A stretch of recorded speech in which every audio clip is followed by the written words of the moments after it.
You ever hear a truck start up so loud it sounds like a bomb went off? That was me 2:45 in the morning getting a surprise wake-up call because some wannabe car thieves thought they scored big stealing my catalytic converters.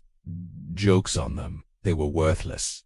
And that was just the beginning. There is a special kind of madness in being jolted awake at 2:45 in the damn morning, not by an alarm, not by your phone, but by your own truck sounding like a dying racehorse on meth. It wasn't just loud, it was violently loud, the kind of noise that makes your heart skip a beat, and your neighbors call 911 before they even look out the window. I leapt out of bed like there was a fire in the house, stumbled to the window half asleep, and just stood there, stunned. My truck was rumbling in the driveway like it wanted to start a fight, and that's when I knew catalytic converters gone, or so I thought. I stormed outside barefoot, still in pajama pants and a ratty old hoodie, half expecting to see someone under the truck with a sawzall, but no ever did. This was long gone. All that was left was the sound, echoing down the block, waking up every living soul within a mile. Lights were flicking on in every house. Dogs were barking. My truck was out here screaming like a banshee with no muffler, and it wasn't stopping. I shut it off and stood there in the silence, heart pounding, piecing it all together. They hit my truck. That much was clear. But here's the kick of the part that made me laugh. Even in my half-asleep rage, those catalytic converters, they stole. Yeah, they were already hollowed out. Absolute junk. Empty shells. They stole trash. And not just any trash. My decoy trash. Long story short, the cats on my truck had been gutted years ago during a rebuild. I just never bothered to swap them because I wasn't trying to pass emissions. The truck ran just fine. Loud as hell when it wanted to. And I didn't see the point in replacing them when they were basically serving as glorified pipe covers. So whoever ripped them off, they got nothing. Zilch. A whole lot of effort. And all they walked away with was a couple of worthless hunks of metal that looked legit until they opened them up, which meant one very satisfying thing. They were going to be pissed. And that gave me a pretty good idea of who would be even stupid enough to try this in the first place. Because this wasn't a pro job. This wasn't some chop shop crew with tools and timing. This was amateur hour sloppy cuts, no cleanup. Probably done with a $30 Harbor Freight saw they borrowed from their uncle. And in our neighborhood there were only two morons who fit that description perfectly. The two local clowns who drove around in a junkyard spatial Crown Vic, falling apart at the seams, looking like it was driven straight out of a demolition derby. No plates, no insurance, no working time, just a roving dumpster with wheels and a bad attitude. You've probably seen the type. The kind of guys who sit at the same fried chicken shack all day, blaring their busted subs like they're headlining Coachella, high off whatever vape flavor is trending that week. Always scheming, always broke, always full of stupid ideas that somehow get dumber every time they pull one off. And now, they messed with the wrong truck. But I wasn't about to call the cops. Not yet. Nah, say I like to play the long game. And this was personal. They didn't just try to steal from me, they tried to embarrass me. Wake up the whole neighborhood. Make me the 2:45 a.m. siren, everyone's side eyes for the rest of the week. No, I wasn't gonna just file a report and hope for the best. I was going to return the favor louder, smarter, and way more satisfying. But first, I had to confirm it was them. Lucky for me, not everyone in the neighborhood sleeps like the dead. A couple houses down, my buddy keeps security cameras that point out to the street. After a quick chat and a bit of rewinding, boom, there it was. Crystal clear video of two figures sneaking up to my driveway around 2:30 a.m.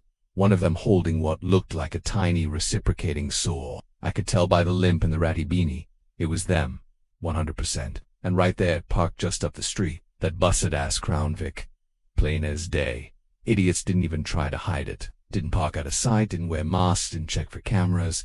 They just rolled up like it was an episode of Grand Theft Auto and did their little smash and grab in full view of the whole block. The entire job was maybe 3 minutes long. Tops. But that's all I needed. Now it was my turn. I didn't pick up the phone and dial 911. I called a friend of mine, works in code enforcement, knows every rule about nuisance vehicles, street legality, and the fine art of making people regret their life choices. I gave him the whole story, showed him the footage, and told him my plan. He didn't just approve, he relayed everything to the cops for me and said, if you see that car parked again, it's fair game. And so began my personal little manhunt. I didn't even care about the converters anymore. Let them have their scrap metal surprise. This was about sending a message, about turning the tables, about making sure these two never forgot the sound of their own stupid mistake blowing up in their faces. And it wasn't going to end with a phone call or a fine. Nope, this was going to end with a tow chain, a junkyard, and the kind of justice you can only get when karma comes in the shape of a crane. You'd think in this day and age with doorbell cams, street surveillance, and everyone having a camera in their pocket that, if you were gonna commit a crime, you'd at least wear a hoodie or something, but nope. These two brainiacs strutted up to my driveway like they were filming a vlog. No masks, no gloves, not even a baseball cap. Just two local losers playing GTA in real life. The footage was gold. I mean, not just evidence, it was entertainment. One of them walked right past a motion-activated light, looked straight up at the camera, and smiled, like he was proud of what he was doing. The other one fumbled with a saw like he was trying to put IKEA furniture together without instructions. I watched as he crouched under my truck, sparked up the tool, and get this, took nearly 2 full minutes just to make one cut. 2 minutes of worry, shaking, and probably whisper swearing under his breath while the other idiot kept lookout by, standing in the open like a scarecrow. At one point, you could even see them checking the cats like they were trying to figure out if they were real. Spoiler alert, they weren't, but by the time they realized that, they were probably already down the street high-fiving each other for a job well done. Except it wasn't well done. It was amateur hour with extra stupidity on top. And the best part? That footage didn't come from just one house. Nope.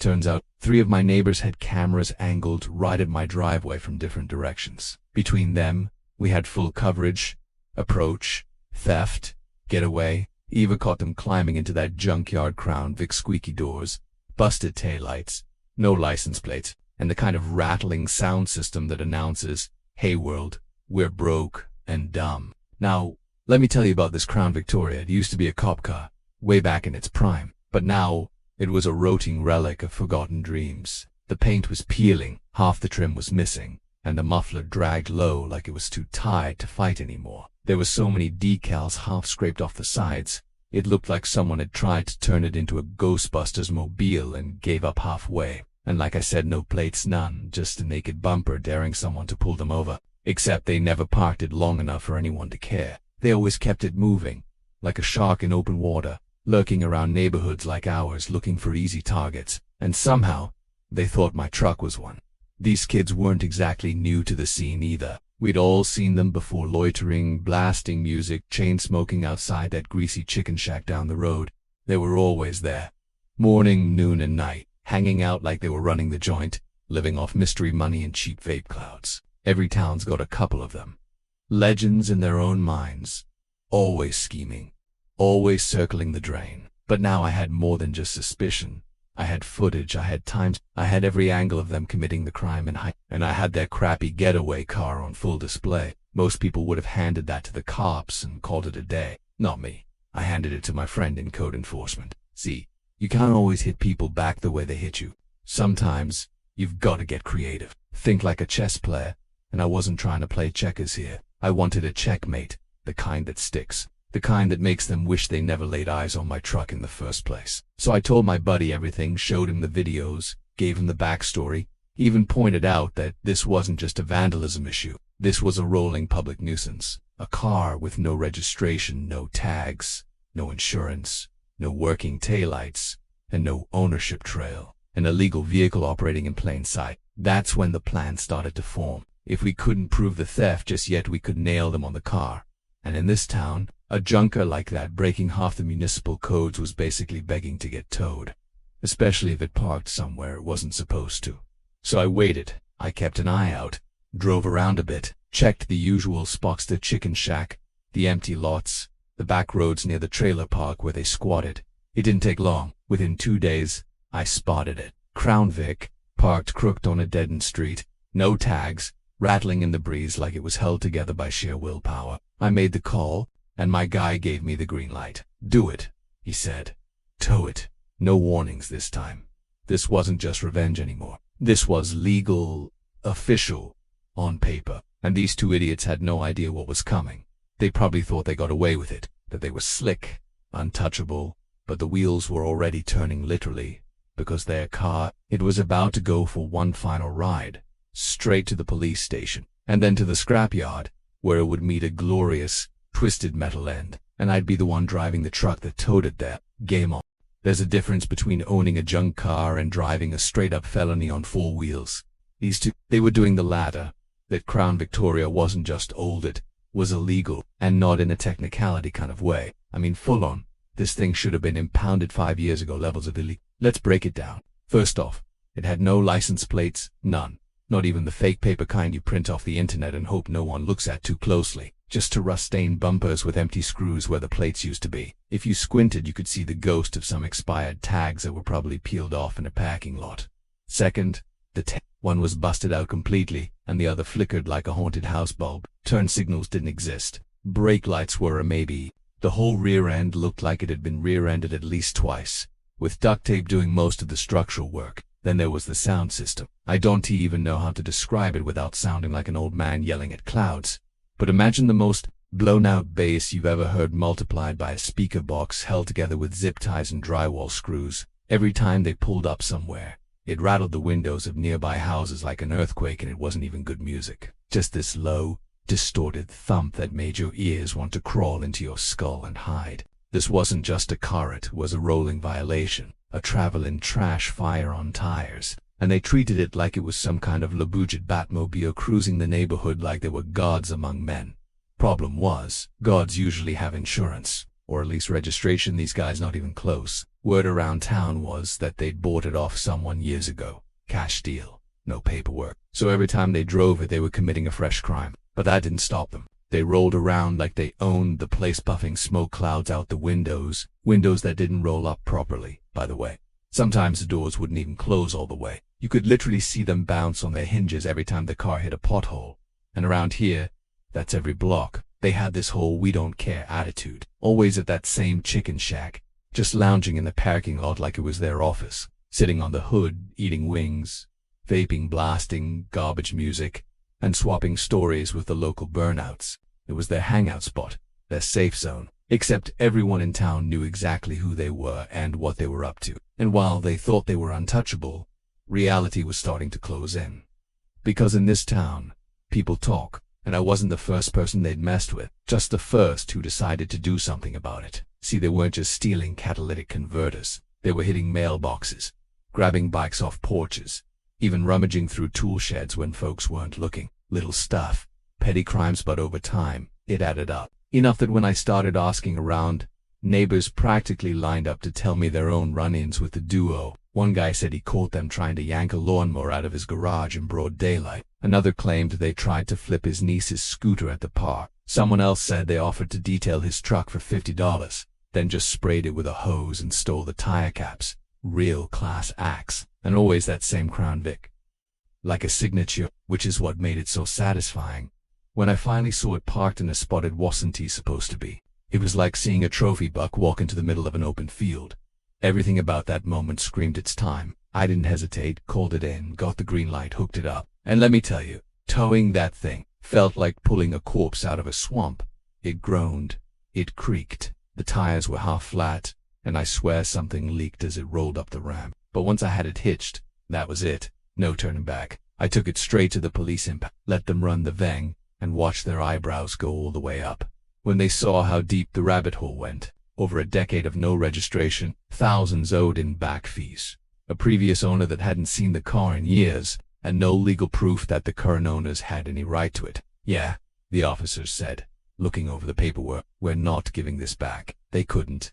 Not unless the kids had some miracle title hidden under a mattress, which, spoiler alert, they didn't. They bought it cash.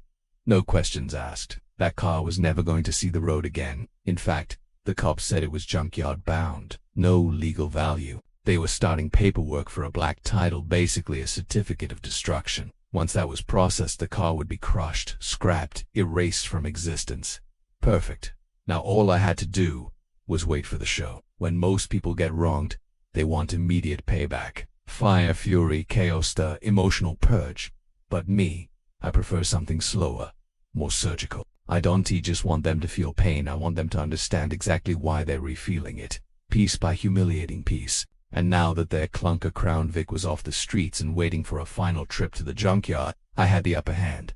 But this wasn't about one stolen item anymore. This was about setting precedent, making sure these two knew that stepping out of line came with consequences that didn't knock once they kicked the door off its hinges. So I started planning not just a response, a performance, a perfectly legal, beautifully orchestrated destruction of their pride and joy. The first thing I did was call my buddy in code enforcement again. Let's call him Mitch. Mitch is the kind of guy who lives for stuff like this. He has seen it all. Illegal builds, backyard meth labs disguised as pool sheds, cars growing moss in driveways. The second I told him we had a black title candidate on our hands, he lit up like it was Christmas. "I can fast-track the nuisance paperwork," he said. "We'll have it crushed before they even figure out what happened." Music to my ears. I made sure the Venk paperwork was clean and submitted nothing tying it to the kids. No legal recourse for them to claim it. That car was now considered abandoned and once the junkyard had it in possession, the cops could process the black title and wipe the thing from DMV records. After that it was just metal. Meanwhile, I kept my eyes peeled for the fallout, and oh, did it come fast. Just 2 days after the tow, the two genius car thieves started spiraling. They hit up the chicken shack like always, but this time they were panicked. I happened to drive by that afternoon and saw them pacing around the parking lot, phones out, gesturing wildly. One of them was yelling into his speaker, and I caught the phrase, "Someone jacked the Vic, bruh." I had to bite my cheek to keep from grinning. Apparently they assumed it had been stolen, maybe by another sketchy friend, or one of the many enemies they'd made over the years. They didn't even consider it might have been a legal tow. Probably because legality isn't something they've ever had to worry about. They live in a trailer that's barely parked straight, surrounded by busted lawn chairs and an inflatable pool full of dead leaves. Their whole vibe screams uninsured. The best part, they couldn't call the cops, because that would mean admitting the car was theirs. And the moment the police ran the Veng, the same thing would have popped up. Not registered, not insured, not theirs. So instead, they went on a little treasure hunt. I got word from Mitch that they'd been calling around local towing companies, giving vague descriptions and asking if anyone had seen a Crown Vic come through. They even got driven to a couple impound lots asking if their ride had shown up. No dice by then. The Vic was already tucked away at the junkyard, marked and tagged for dismantling. And that's where I decided to up the drama. I called the junkyard manager, another buddy of mine who owed me a favor, and told him the whole story. He was immediately on board. "We'll put it behind the main office," he said. "Let 'em see it. Let 'em know." So they did. They placed the Crown Vic in plain sight, right at the edge of the yard, with a bright red tag on the windshield. "Destroy title pending." 2 days later the kids found it. I didn't witness it firsthand, but I got the play-by-play from the junkyard guys. Apparently, one of them distracted the front desk with some nonsense about needing a fuel pump, while the other slipped out back to check on something real slick. He tried to get into the Vic, probably thinking he could hot-wire it or roll it out. Too bad the junkyard was a step ahead. They'd already cut the driveshaft. The second he put it in gear, it went nowhere. He jumped out, started screaming for his friend, and that's when the junkyard manager stepped in and called the cops. Not for the theft, mind you, but for trespassing, tampering, and attempted vehicle theft. From a business. The officers showed up, had a quick chat with the junkyard staff, and within minutes the two kids were cuffed and sitting in the back of a squad car watching through the fence as a crane fired up next to their beloved Crown Vic. This was art. The junkyard crew put on a little show. The crane didn't just lift the car, it ripped it, hauled it 10 feet in the air, spun it around, and slammed it down like a rag doll. Then they peeled the roof off like a tin can, crushed the frame into a U-shake, and tossed the engine block to the side like it was a piece of trash. The kids were screaming, cussing. One of them actually started crying big ugly sobs. It was beautiful. By the time the cop drove them away, their faces looked like they'd just watched a funeral. And in a way, they had their street cred, their pride, their rolling disaster of a Crown Vic. It was gone. Legally, cleanly, and best of all, permanently. I didn't lift a crowbar, I didn't throw a punch, I just used the system. The same system they thought didn't apply to them. The same one they dodged for years. Turns out, it only takes one person with enough patience and know-how to make it all come crashing down. And it wasn't done. Because I had a hunch that wasn't their only illegal ride. And next time, I'd be there to watch the whole damn show. They always say timing is everything. And when it comes to revenge, timing is the whole damn meal. You can't just pounce the second you're mad, you gotta wait. Watch strike when it hurts the most. And the day I saw that busted Crown Vic parked out in the open, like a wounded animal too tired to hide, I knew it was time to eat. It was a Tuesday mid-afternoon. The sun was brutal, the kind of heat that makes metal shimmer and makes you second-guess stepping outside. I'd been driving around, checking the usual dead-end streets and side roads they like to haunt, and then, boom, there it was. Parked crooked on a narrow street nobody but locals ever used, like it was trying to blend in with the scenery, except it couldn't. Not with that sagging front bumper, the spiderweb windshield, and the way it leaned to one side like it had just lost a fight with gravity. Of course, I stopped a few houses down, grabbed my phone, and took a slow video front to back, full walk around, perfect documentation. I zoomed in on the expired inspection sticker, got a clear shot of the busted tail. Then I called Mitch, found it. I said, "Address." I gave it to him. He didn't hesitate. "You've got the green light." Just like that. Now, towing a vehicle isn't just about grabbing it and going, especially when you're redoing it by the book. There's protocol paperwork. You've got to file a report, document the vehicle's condition, give the cops a heads up, and make sure everything's locked in tight. Luckily, I'd already done the legwork. This was a nuisance vehicle, not registered, not insured, no plates. It was a rolling liability sitting on a public street, and under the local code. That meant it could be removed without warning, without notice, especially since it had already been cited once before. I backed up the flatbed, lowered the ramp, and approached the car like it owed me money. No alarms, no resistance. It was almost too easy. The thing was so beat up I half expected it to collapse as I hooked the winch, but it held burly. I got it secured and raised it onto the platform like I was lifting a corpse out of a ditch. And just like that, it was mine. I drove it straight to the police station. Didn't even stop for gas. Just cruised down Main with the Vic strapped behind me, getting second glances from everyone on the sidewalk. I swear someone at the chicken shack saw me roll by and ducked behind a trash can. Word travels fast in a small town. When I pulled into the impound lot behind the precinct, the on-duty officer was already waiting. He looked over the paperwork, ran the thing, and let out a low whistle. "This thing's been dead for years," he said, still showing registration to someone in Arizona. "Yeah," I said.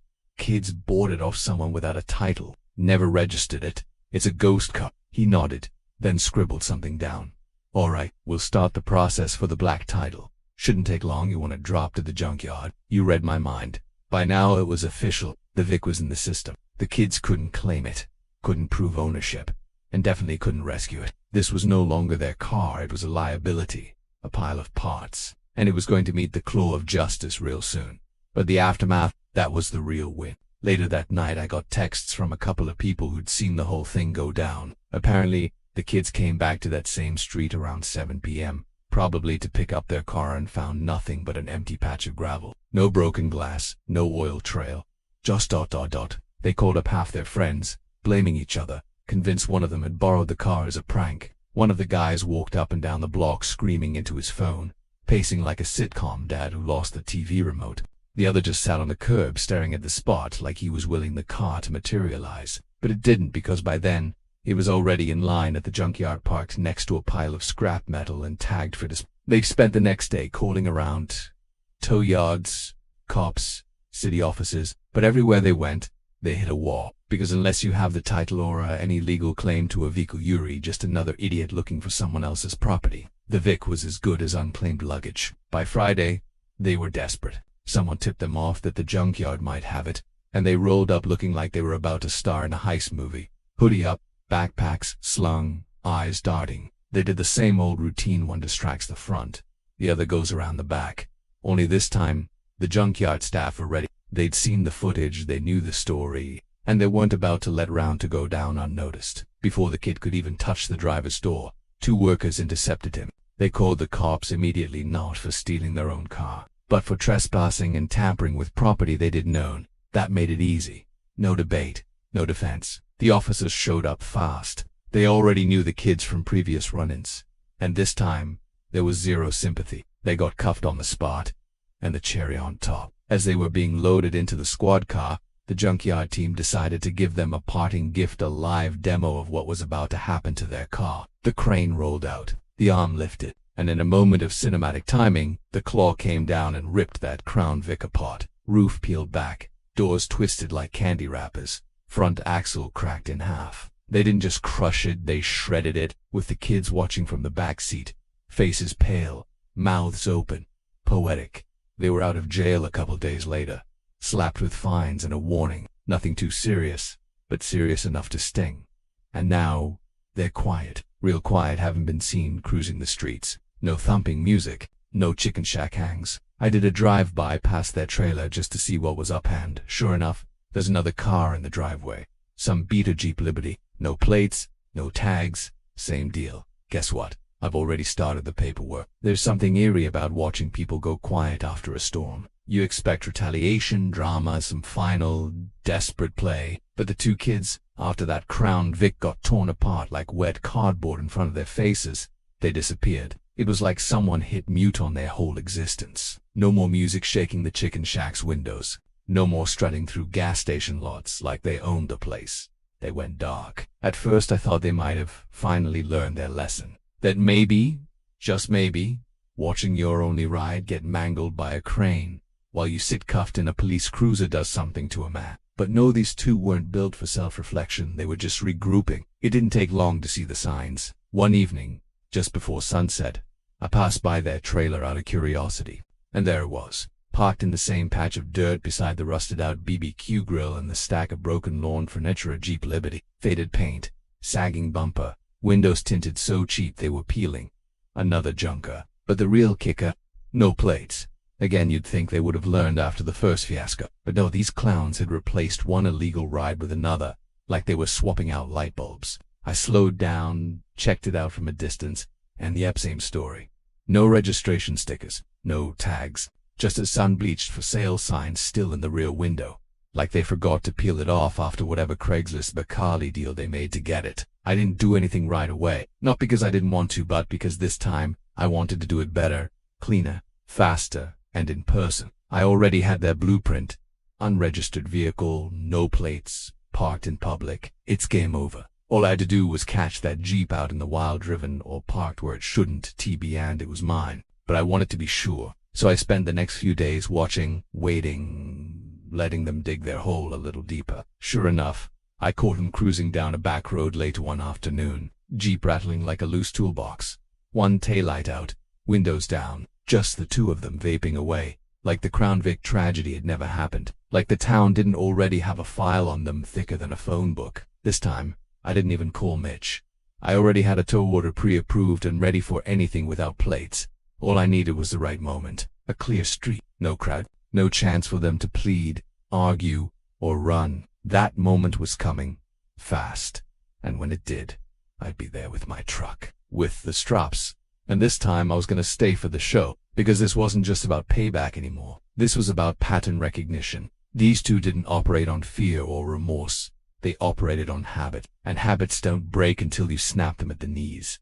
One crushed car wasn't enough, but two, that's a message. You ever watch a drowning man try to swim by digging deeper into the water? That's what this next part felt like. After losing the Crown Vic, the last thing those two needed was another run-in with the law. But when your whole personality is built on cutting corners and playing the victim, the only direction you know is down. So when the Jeep vanished, they assumed the worst again.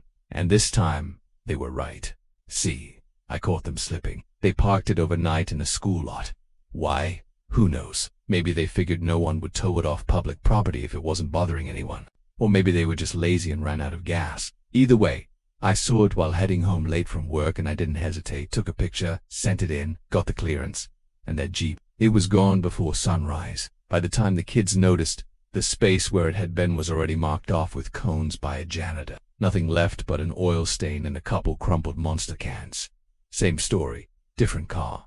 Only this time they lost it. They stormed into the local tow yard like they were on a mission. According to the guy at the front desk, one of them came in shouting, demanding to get their Jeep back, tossing around words like theft and harassment, like they meant something. The other was pacing back and forth with a wad of uncrumpled cash looked like $300. All in twinners and tried to bribe the guy to look the other way. You can imagine how well that went. The clerk told them flat out, if the Jeep wasn't registered to the man it wasn't, they had no claim. End of story. Started yelling louder, getting in his face, calling it a setup. That's when the cops got called again. And by the time they showed up, the boys had taken their circus out the back door to avoid another ride in the back seat. But they weren't done, not by a long shot. Later that evening they pulled their usual Houdini act at the junkyard, just like they did with the Crown Vic. One of them got in by climbing the side fence. Seriously, like some kind of post-apocalyptic ninja, thinking nobody saw him in broad daylight wearing a black hoodie and duct-taped shoes. The other tried the front again, pretending to ask about scrap prices, like his buddy wasn't already climbing into a car he didn't own. But this time, the junkyard staff weren't just ready, they were waiting. They'd already removed the battery, drained the fluids, and popped the hood open like they were prepping it for dissection. As soon as the kids slid into the driver's seat and tried to start it, 3 guys came out of the office, phones already dialing the cops. And the best part, they let him sit there, didn't drag him out, didn't yell, just stared. That's when the kid realized something was off. The steering wheel was locked. The shift column felt loose. He tried to move it into drive, nothing. The junkyard had removed the gear linkage earlier that day. The Jeep wasn't just dead, it was He sat there frozen, like a raccoon caught in the spotlight. Outside, his buddy started panicking, banging on the driver's side window like it was gonna change anything. Fists flying in the air, curse words echoing off the scrap metal piles. The junkyard guys just stood back, arms folded, watching the show unfold like it was open mic night. Then the squad car pulled in, and that was the end of the episode. Again, no charges for stealing their car, because, again, they didn't own it. But this time, they got slapped with trespassing and attempted tampering with property under custody. The cops didn't need to do much, just wrote them up, gave them citations, and tossed out the same line they'd heard before. You're lucky we're not impounding you. By the time they got released, the Jeep was already on the lift, stripped of wheels, doors, anything remotely valuable. The engine was dangling by a chain, and the interior had been gutted like a turkey. All that was left was a hollow shell, propped up like a warning to anyone dumb enough to try something similar. And as I heard it, they didn't even stick around to watch. Guess the first crushing broke them and now. But me, I made time the next morning, pulled up with a coffee in hand, leaned on the fence, and watched as the crane did its work again. Same glorious routine: rise, twist, slam, fold. The Jeep Liberty folded like origami under the claw. The crunch was delicious. Second car, second warning, and I hadn't even broken a sweat. There's a unique kind of satisfaction in watching karma play out in real time. Not just knowing someone got what they deserved, but being there when it happens. Watching every second, seeing the look in their eyes when they realize there's no escape, no loophole, no do. That's what I got twice. And let me tell you, it was beautiful. The morning they crushed the Jeep, I got there early. I wasn't about to miss it this time. I pulled up to the junkyard with a cup of gas station coffee and a front row view of poetic justice. The guys at the yard were already prepping the machine-to-claw crane that had become, in my eyes, a symbol of absolute closure. They saw me and nodded like they knew exactly why I was there. Round 2, one of them asked. Yup, I said. Let's make it count. The Jeep was already stripped, doors off, glass shattered, tires removed. It looked like a skeleton of a car, just sitting there like a ghost of stupidity past. I walked up close, looked through the empty windshield frame, and couldn't help but smirk. I could almost hear them crying again. Then the crane kicked on with that metallic whine. Slowly, the arm lifted, then extended over the husk of the Jeep.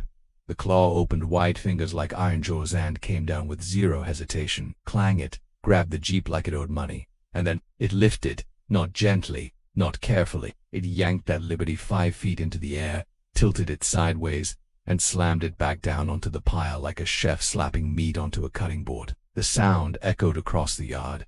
The frame buckled. The roof caved in. The whole thing twisted like it was made of foil. The guy running the controls had flared, too. He gave it a few dramatic swings, like a cat playing with a dead mouse. At one point, he actually spun at 360 in the air, then dropped it again just for the drama. It was over in minutes. The Liberty was nothing more than crushed steel and rust flakes, barely recognizable as a vehicle. They dumped it on top of the Vic S remains like it was some kind of comic sculpture, a monument to stupidity. 2 cars, 2 lessons, 1 incredible outcome. And just when I thought the day couldn't get better, I got a text. Thought you'd want to know. They showed up again. It was Mitch.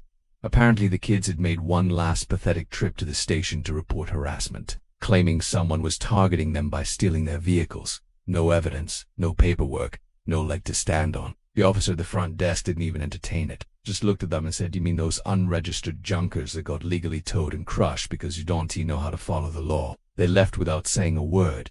No yelling, no fighting, just silence. That's when I knew it was done. Not because I beat them, but because they finally realized they never had the upper hand in the first place. The whole time, they thought they were untouchable, that the rules didn't apply to them, that the world was theirs to scam, steal from, and strut through like it owed them something. It only took a few calls, a few pictures, a little patience, and now they're on foot. Word around town is they're laying low, holed up in their trailer, probably Googling how to register a car legally for the first time in their lives. I heard one of them borrowed a BMX bike to get to the gas station the other night. No music, no swagger, just 2 shadows limping through town, trying not to be noticed. It's poetic, really. They started by trying to steal something that wasn't even worth stealing. And in the end, they lost everything that mattered to them. Their car, their freedom, their false sense of invincibility. Me, I just went back to work. Back to regular mornings, quiet nights, no drama. My truck's still loud, sure, but now, when it roars, it's on my terms. And sometimes, when I hear that deep, throaty rumble at dawn, I smile, because I know somewhere out there, two idiots are lying awake, thinking about how they got played by the guy they thought was just another victim. Justice doesn't always come in a badge or a courtroom. Sometimes, it comes with a tow chain and a crane. After the dust settled and the metal stopped screaming, the world got real quiet. Not just literally, but atmosphere. Like the whole neighborhood exhaled for the first time in weeks. No more bass lines rattling windows. No more burnt rubber at midnight. No more of those two dragging their trash around town like they were running a demolition derby. It was peaceful, almost too peaceful.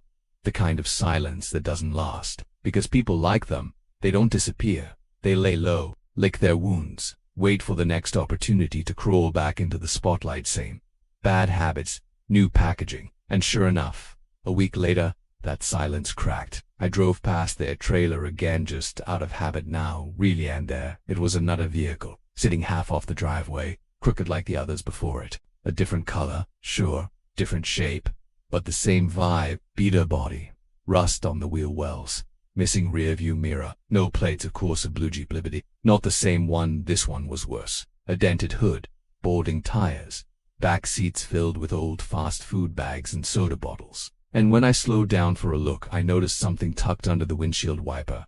A handwritten note. It said, "For sale $1,000, oboe, needs TLC, runs." That's when I laughed. They weren't just spiraling, they were recycling their bad decisions. Different hunk of junk, same game. Probably bought this one under the table too. No title, no tags, no hope. Just another piece of trash waiting to be towed.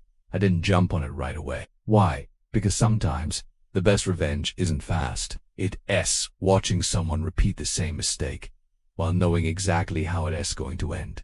I was playing chess. They were still trying to learn checkers, but I kept an eye on it. Watched them move it around like they thought changing parking spots would hide the fact that it wasn't illegal. Saw them wiping it down with fast food napkins, like polishing rust was going to impress a buyer. Heard from a neighbor they've been trying to trade it for a dirt bike. Desperation has a sound, and it's loud. Eventually, the Liberty made its way off the property. They parked it near an old industrial lot, probably thinking no one would notice, and they would have gotten away with it for a few days. If I hadn't already had the VIN traced, if I hadn't filed the preliminary paperwork, if I wasn't already locked and loaded with everything I needed for strike 3. All I had to do was catch it in public again. Unattended, vulnerable, and this time, I wasn't just gonna call it in. I was gonna roll up with my own rig and watch the disbelief hit in real time. See them step outside, realize what was happening, and know that this wasn't bad luck. This was me. A reckoning on wheels. Because some people don't learn with a warning. Some people need the full experience. The loss, the silence that comes after you run out of excuses and all your lies have rusted away. That's where they are now. Two kids with no cars. No plan. No way forward. That doesn't end in a flatbed and another crushed ego in me. I sleep just fine because I didn't have to swing a bat. Didn't key a card and even raise my voice. I just paid attention. Played the long game. And now I've got the quiet neighborhood back to one where trucks stand. T-scream at 2:45 a.m. And criminals don't think they're kings. And if that Liberty ever rolls into town again, well, they thought they could steal, scam, and ride dirty without consequences. If you enjoyed watching justice unfold piece by piece, hit that like button, subscribe for more savage revenge stories, and drop a comment with your favorite moment. Stay sharp.